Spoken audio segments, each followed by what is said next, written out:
Audio Jungle.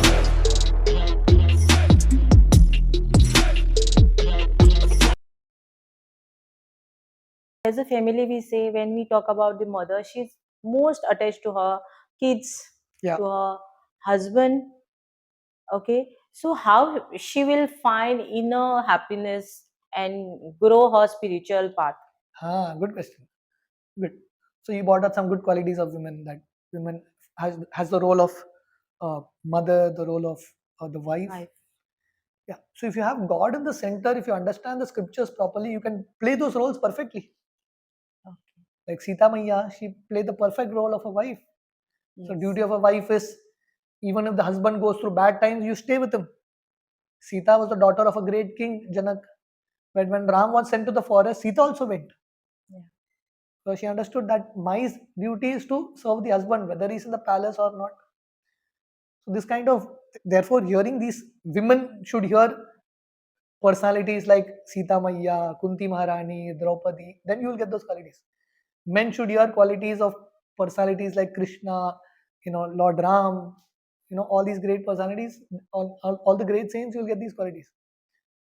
So having these qualities is very important. Another quality for a woman, I would say, is shyness. Yeah.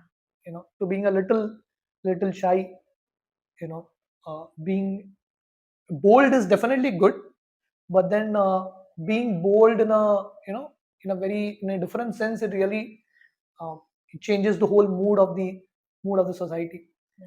So women being modest, being shy, these things, I think it's very important. Correct. So basically, as a husband and wife, they are both attached, Yeah. obviously. So according to Gita, what is the relationship between husband and wife?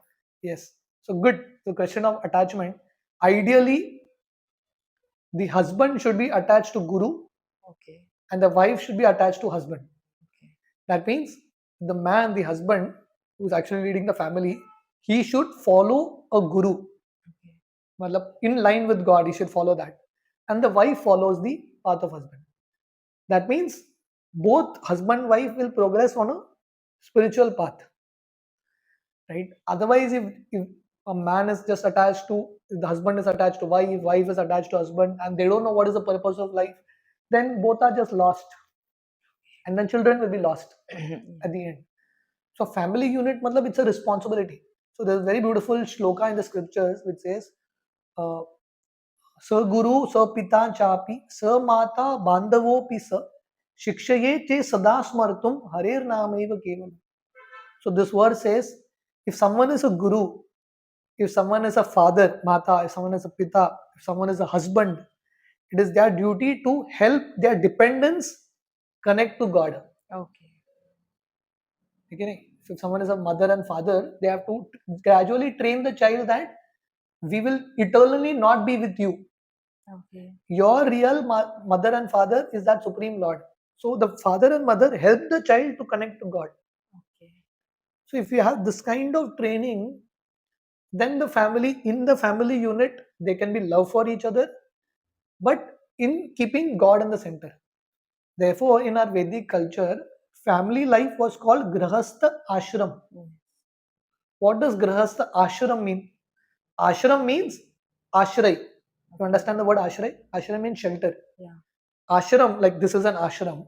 Ashram is a place where those who are staying there are taking shelter of God, ashray of God. So Grahastha house also is considered to be an ashram, where husband, wife and children are taking shelter of God. Then the atmosphere will be very nice. So basically, according to Gita, what is mean by falling in love? Falling in love. Yeah. Yeah. So according to Gita, if I have to tell you honestly, Yeah. falling in love, actually, basically in today's world, what most of the time Yeah. happens is it's just lust. Yeah. Correct. So Gita explains there is a big difference between love and lust. Yeah. So there's a big difference. Yeah. Okay? So lust means where you are thinking about your own enjoyment. Correct. So falling in love means how will you satisfy me? Yeah. But love doesn't mean that. Love Okay. means how can I serve you? Okay. That's why we find in today's world love at first sight, divorce at first fight. Love is there, but then where love happens? We find divorce rate so high. But 100 years ago, 50 years ago in India, there was no divorce rates. There was nothing as divorce in India. Even though it was not love marriage, arranged marriage, but there was love. If there is no love, how can one stay married for 40, 50 years? Can someone stay? There is love, no? So love means something different. Love doesn't mean enjoyment. Love means seva, which is very much missing in today's society. Yeah. So I'm not saying we are against falling in love, but we should understand what love is. Otherwise, it just may be infatuation. You may just not understand what you're getting into. Related to this, how one should find their life partner? You're asking the wrong person. No, But means spiritually. yeah. If the I'm just joking. person, yeah. So how do you find your life partner? So what we should focus or what we should see? Yeah. So generally, a man sees the beauty of women. Correct. Probably, I don't know what women do, or the women sees the bank balance. I don't know what. No negative, Yeah. comments. Yeah. But the point is, everyone sees, what the other person can give me to give me enjoyment. That's how matches happen these days. Yeah. The boy sees the beauty of a girl and all that. Yeah. But rather, you should be able to find out how do you find your ideal partner. First, whether the values match. Okay. Values match. So a man's value may be satisfaction, but the girl may look beautiful, but her value system may be I want unlimited. Yeah. How will the values match? Correct. Then after 1-2 years there is fight because value systems are not matched at all. Values are not matched. The man is spiritual, the girl has no liking for spirituality, she just wants to enjoy. How will the values match? Right, then there'll be fights only. So compatibility, values matching, this thing is something that's very, very important. So therefore both the boy and the girl need training, premarital training. Actually it should start from childhood.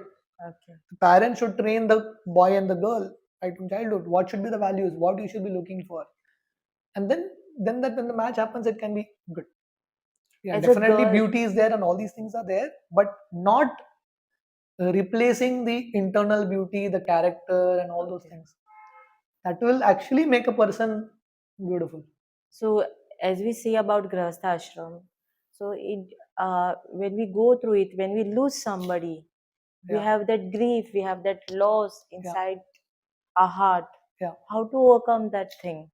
Good. You're asking very nice questions. So Arjuna had the same question because Arjuna had to fight. Arjuna had to fight with his own relatives. Yeah. He had to kill his own grandfather, his own teacher. Arjuna was like really grief stricken even before the war started. And after the death of his own son Abhimanyu, Arjuna was crying so much. So naturally, grief is there. Yeah. Therefore, in the Gita, Krishna says in so many places, don't lament, don't lament. So when you understand that this body is anyway going to die today or tomorrow, anyone has lived permanently in this world? No one has lived. Yeah. Today or tomorrow, the body is going to go anyway. Yeah. So when you understand that the soul is eternal, then you will understand that this person is no longer there in my life in the form that I know him, but he is not disappeared. He is still there somewhere. His existence is not lost. So then you are peaceful. Okay. So therefore, understanding because Arjuna was crying, Krishna spoke the qualities of the Atma. Okay. From that level, he could actually see things. Like the moon on the day of Amavasya. Can you see the moon? There is no moon. But is the moon there or not? Yeah. Moon is there, na? Is the moon died? No. Moon is there. So similarly, when someone dies, you understand that it is Amavasya for that body. Okay. Amavasya for the soul. You can't see that soul. You can't see that person in that form. But he's not lost. He's there. In some way or the other. So then you can overcome grief. So understanding spirituality is something that's very important. Understanding that this is the nature of this world. Once the person is gone and is no more, what we can do for him? Very good question. So what you can do for him is You do bhakti to Krishna, he will get benefit. Okay. There's no point crying. If you keep crying, what he will get? He will not get anything. So when you do bhakti to Krishna, the scriptures explain that all your family members, past, present, future, everyone gets benefit. Those who have left and gone, they will get. Those who are there will get. In future, those who are going to come, they will also get. So that is the power of someone becoming a devotee of God. Everyone will get benefit. In fact, it is explained that the forefathers who are there somewhere, many of the forefathers may be suffering, they wait, when will one of my descendant, when will they take a bhakti? Because if someone takes a bhakti, they also get benefited. They also go to the spiritual world. So this is the only thing that we can do. I have gone through many spiritual or throughout the Gurujis have come in my life. So we try to chant the mantras, then the other thing. So when we do the bhakti of particular Guruji, what does the bhakti mean? Good question. So bhakti basically means, the word bhakti has to be applied only in connection with God. Okay. So now the another question may come: who is God? So scriptures explain that Krishna is that supreme Lord. Okay. So bhakti word is used only in connection with Krishna. Okay. You understanding? So when you say, we may in language we may use it Yeah. in every way, but bhakti actually means in connection with Krishna, devotional service to Krishna. So how does it translate in daily life? That means if you are spending more time, your time and energy in reading Bhagavad Gita, which is Krishna's book, in chanting the names of God, right, in doing seva to the Lord, these all comes in the process of bhakti. The scriptures explain bhakti has 9 parts, Okay. 9 limbs: Shravanam, Kirtanam, Smaranam, Archanam, Vandanam, Sakyam, Atma Nivedanam, Pada Sevanam, like that. 9 limbs. So this means hearing about God, speaking about God, Kirtanam, remembering God, serving God, offering prayers to God, doing worship of God, doing seva, like that. So all this comes under the aspect of bhakti, like that. So if you're following this, then you're following also the bhakti. What is Bhagavad Gita's view on leadership? Okay. So Krishna in the 4th chapter of Gita, Krishna tells Arjuna, my dear Arjuna, actually I gave this knowledge before you to the sun god, Vivaswan. And then he gave it to Ikshvaku and Manu and all that. So these are all leaders. So Krishna says Rajya Rishi. So basically Rajya Rishi means, in olden times the kings were called Rajya Rishi. They were kings, but saintly kings. So the point is, if you are a leader, if you are leading, how will you lead?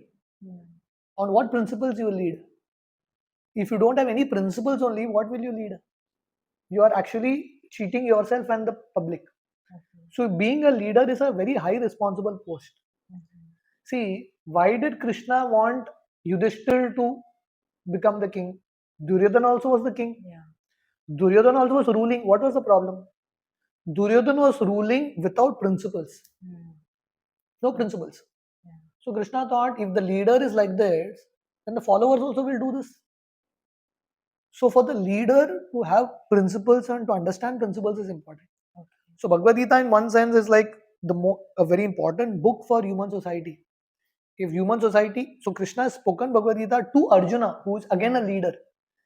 Because Krishna understood that if Arjuna understands and he follows, then the common people will automatically follow. Yadyat acharati shreshtas tattat eve torojana. Krishna tells in the Gita, whatever a leader follows, the common man follows. So it's important that the leaders understand these principles. Okay. Then they'll be able to apply it in their policies. They'll be able to make decisions in life, and then they'll be able to lead the public towards God consciousness. Not just create more facilities for enjoyment, but take all the praja towards God.